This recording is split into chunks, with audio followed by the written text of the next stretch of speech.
Okay, at this stage in the game, we're going to go ahead and take the, we've already removed all the pistons. We're going to take the crankshaft out. And then once we take the crankshaft out, we're going to measure the cylinder bore. I'll demonstrate how to do the cylinder or the ridge reamer, and we'll go to that point. When I'm taking the crankshaft out, loosening the bolts, one of the things you may want to use on this engine here, it's not that big a deal, but on some engines, these main bearing caps can be pretty tight. So it's always a good idea to use a 6-sided socket instead of a 12. And then when you're using a wrench, use a long-handled wrench.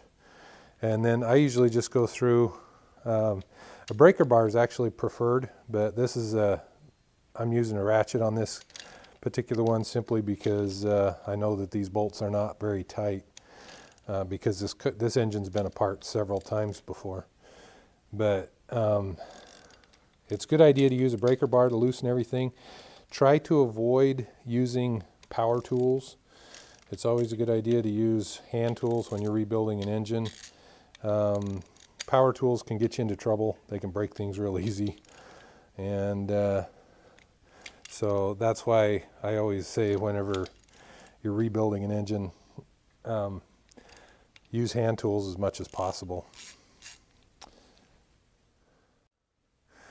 Once you've got all the bolts broken loose, here's a tool that's really invaluable when it comes to working on engines, and that's a speeder bar. So it makes it real easy to get the bolts out pretty quickly. So I like to use these things a lot when I'm both disassembling and assembling. And this is one of those tools where everybody's probably have one in their toolbox, but they very seldom ever use them. But they are very handy when it comes to spinning the bolts out.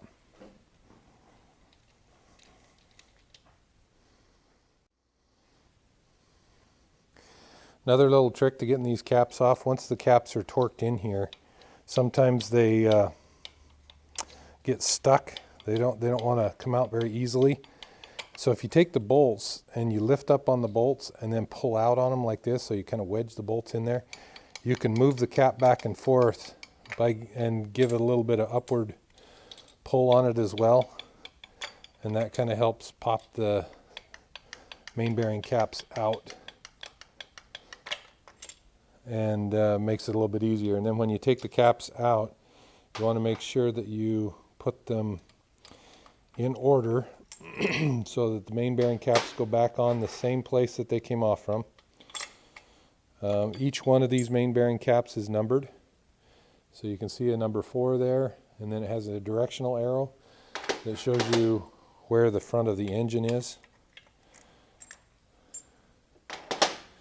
And with all the main bearing caps taken out, now we can just lift the crankshaft out. And be very careful when you're lifting it out so you don't do any damage to the journals.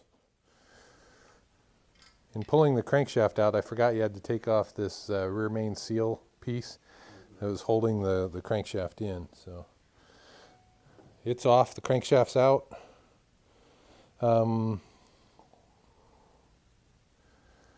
Whenever storing a crankshaft, the old saying used to be that you want to store the crankshaft upright like this instead of laying down.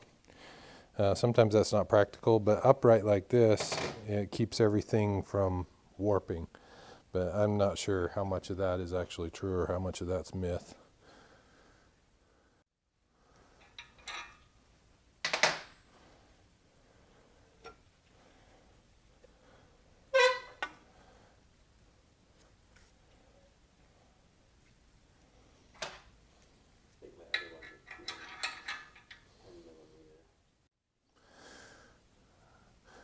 Once you have all actually this would probably be done before you pull the pistons out. You'll need to run your fingernail in the cylinder to see if there's a ridge right up here. At the top of the cylinder, when the piston comes up to the very top of its stroke, where the piston rings ride, it tends to wear a little groove right there. And so if you catch your fingernail on a groove up here, that'll need to be taken off, otherwise the piston may not come out.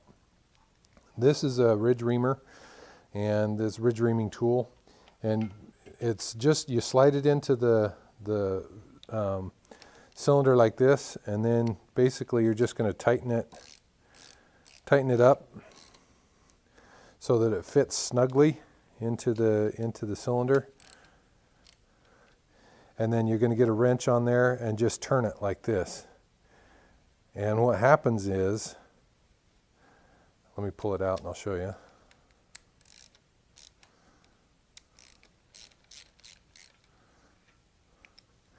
There's cutting knives on the inside here, and so as you put it down in here like this, you turn this upper bolt and it expands it out, and then these cutting knives are right up against the cylinder, and then as you turn it around like this, those knives are going to shave off that little lip at the top, and so that's a cylinder ridge reamer.